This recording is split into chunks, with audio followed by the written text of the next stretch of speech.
kalau melihat tanda-tandanya tadi akan ada perubahan sikap, perubahan pola pikir. Mungkin di era sekarang itu banyak kaula muda. Kaula muda di kita, di lingkungan saya aja sih. Anak-anak usia ya sekitar 10 sampai 18 tahun itu semuanya hampir berubah sikapnya. Tersihir oleh siapa? Oleh orang Korea.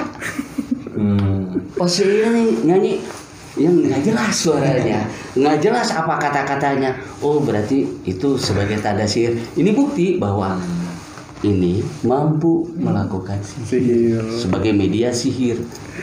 Mungkin saya kalau melihat tanda-tanda soalnya.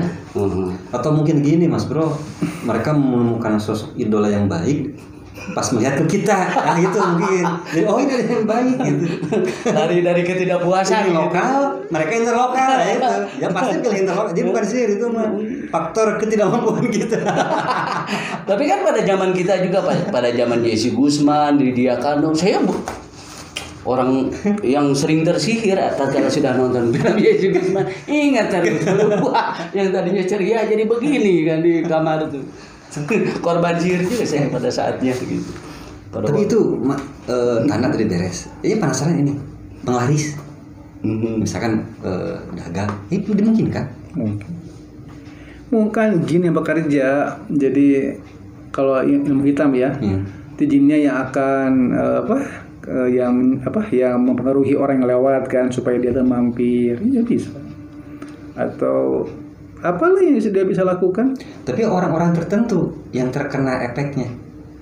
Iyalah, orang-orang yang pasti yang tidak beribadah ya. Cepat. Dia akan pengaruh. Kayak jin datang kan, kayak membisikkan, ayo datang ke situ. Bahkan sebegitu kan. Itu kan sering terjadi seperti itu. Di kalangan pengusaha menengah kan, banyak penglaris-penglaris datang ke satu tempat dikatakan orang pintar. Yang jadi pertanyaan saya, kenapa orang pintar itu nggak berusaha? Misalkan nggak jualan, terus dipakai ilmunya biar laris gitu, atau dia masang penglaris di bidangnya, jadi banyak konsumen. Betul. Tapi kalau sejarah tadi Mas Bro, Nabi juga terkena, bagi kita nggak disihir juga ada edan kan? Edan tikudrat. Terus terakhir, jadi dari tadi Fiber menanyakan, sebentar ya saya. Jadi subrek sudah bertambah, Fiber juga, jangkauan sudah, channel kita ini sudah luar biasa. Ini dari Singapura, ada dari Malaysia, termasuk di negara Indonesia. Jangkauan udah banyak. Lewat admin ini ada pertanyaan.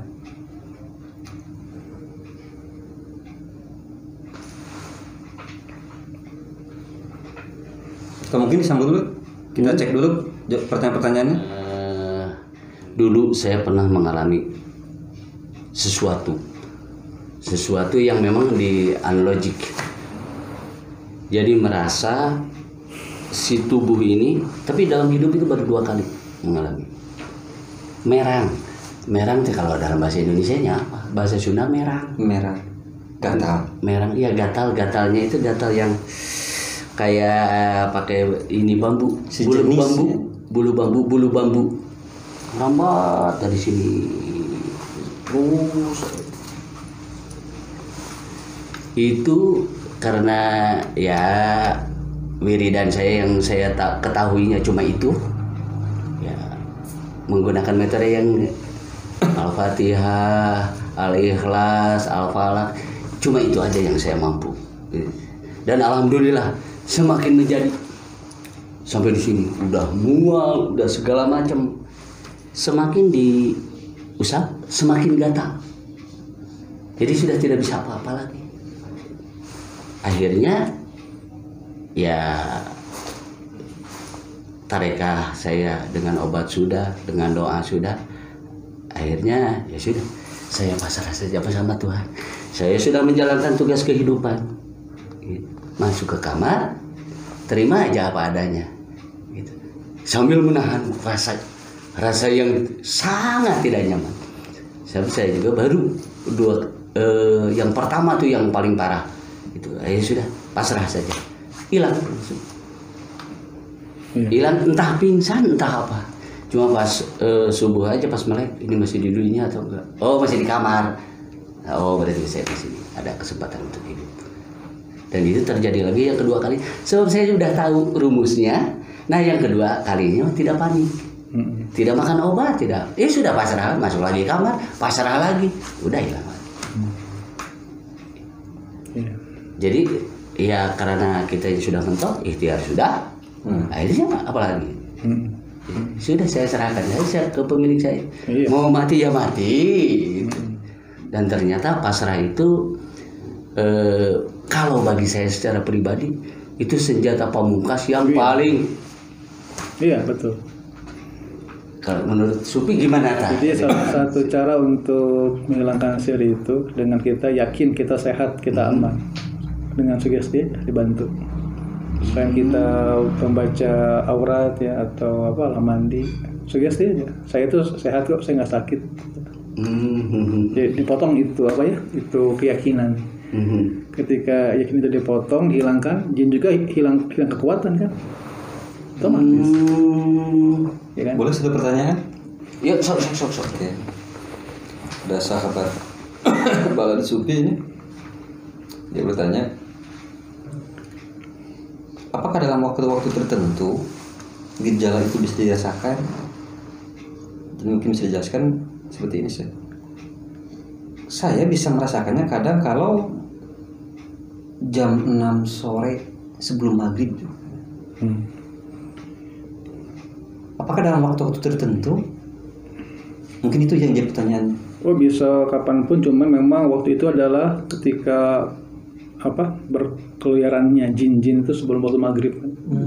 Dulu ada ajaran ya orang tua, anak kecil itu kalau mau maghrib jangan ke rumah kan, karena memang sedang waktunya jin dan setan itu pada keluar. Antara siang dan malam konon katanya. Jadi pas di waktu remang-remang. Iya, untuk mulai keluarnya itu pada umumnya jin itu keluarnya pada waktu sebelum maghrib, dan seterusnya. Si viewer ini dia sebelum dia pakai itu tanda, nah gitu. Jadi udah berapa lama jam segitu pasti terasa. Terasa gimana? Jadi yang terasa yang pertama emosi yang menggebu, marah. Yang paling fatal saya tidak bisa mengenali anggota keluarga saya sendiri. Iya bisa. Apa itu efek? Efek dari sihir? Iya. Bisa. Jadi nggak tahu siapa orang tua, nggak tahu istri, bisa dibuat blank begitu. Ya sebab juga selesai penangkalnya aja dengan ibadah lah, dengan zikrullah, salawat, apalagi kan penggangguan itu. Itu aja kok sebenarnya, simple juga sih. Apa harus melalui orang lain teknik pengobatannya, para ahli spiritualis lagi, atau kita bisa mengobati dengan diri sendiri, mengatasi diri sendiri? Seperti kayak saya, kalau karena saya tidak bisa apa-apa ya sudah pasrah saja gitu. Apa ada metode-metode yang lain gitu yang formal ini loh untuk mengatasi masalah yang begini? Ya kita aja jadi ahli ibadah ya, sebisa mungkin. Itu sudah merupakan metode untuk menangkal sihir. Ya kan, mulai melakukan sholat kita, ya, mulai ngaji, mulai membaca zikir dan sebagainya, jauhi maksiat, dosa, itu sudah mulai juga sudah merupakan suatu langkah untuk menghilangkan gangguan sihir. Tapi orang kan malas ya, orang intinya lagi aja kan, tahu jadi kan kayak datang ke orang, dia gak mau berusaha, gak mau membaca amalan, emang dia gak pernah beribadah, ya kan? Itu orang kan inginnya tahu jadi aja. Dan datang ke orang yang memang dibuat bisnis, ya dia akan bayar berapapun, kan dia nggak paham bagaimana untuk mengatasi masalah itu, ya kan? Pertanyaan kedua, kalau sejarah tadi di Nabi Musa, kalau tidak salah Haman ya, melawan Haman, Rasul sama, biasanya ada antagonis dan protagonis. Yang ditanyakan oleh ini viewer, apakah efek sihir ini bisa terasa oleh sesama gitu?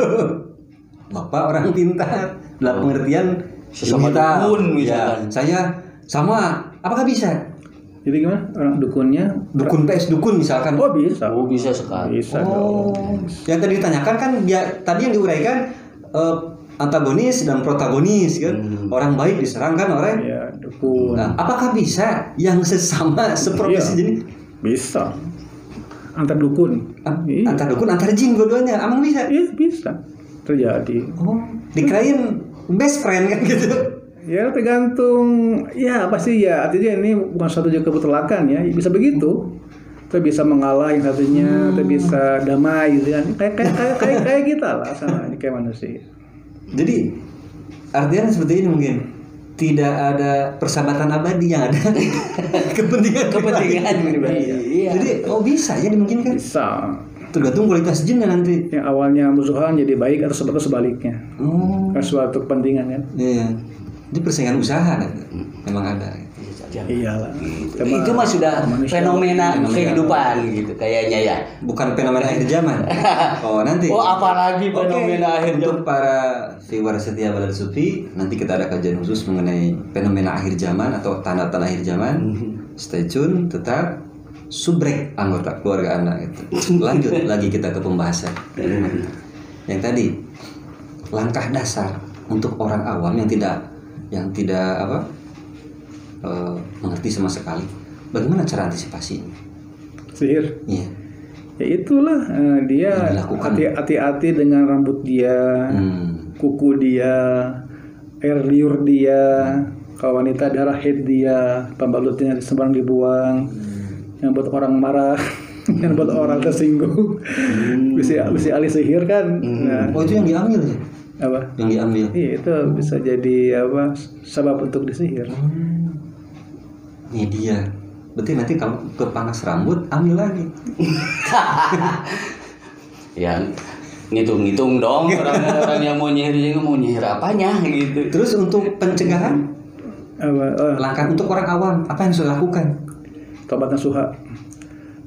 Kemudian ada sih mandi ya. Kalau saya biasa pakai garam dan daun kelor.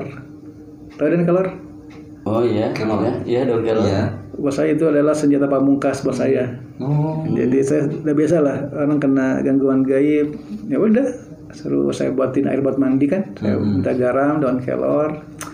Saya buat lah kayak beberapa bacaan bacaan. Saya buatin suruh mandi insya Allah. Di bak gitu. Mungkin di bak. Enggak di ember aja. Oh. Ada caranya kan gimana cara melakukan mandinya kan apa bacaannya. Insya Allah tuh bujarab itu. Oke, kalau itu kan nanti di episode berikutnya metode. Nanti pikiran umum saja gitu. Enggak yang mau tahu cara itu terus saya ajarin ya. Insya Allah mujarab. Terus saya cari orang-orang yang Mahal. orang-orang yang yang praktek pengobatan Pintar, ya iya. dan membuat Supranatural, ahli dan supranatural. pesangarif yang luar biasa kan. Bisa sendiri kok insya Allah. Kan syaratnya berat sekarang, harus ada apel jin, anggur jin, manggis jin, apa lagi? Kan banyak. Mobil jin. Mobil jin, kan gitu. Jin modern kan pengen naik mobil juga kayaknya. Jadi nanti kita bakal ada beberapa bahasan mengenai ini. Ada mungkin saya bisa rukiah mandiri ya, bisa. Bisa sangat bisa lah.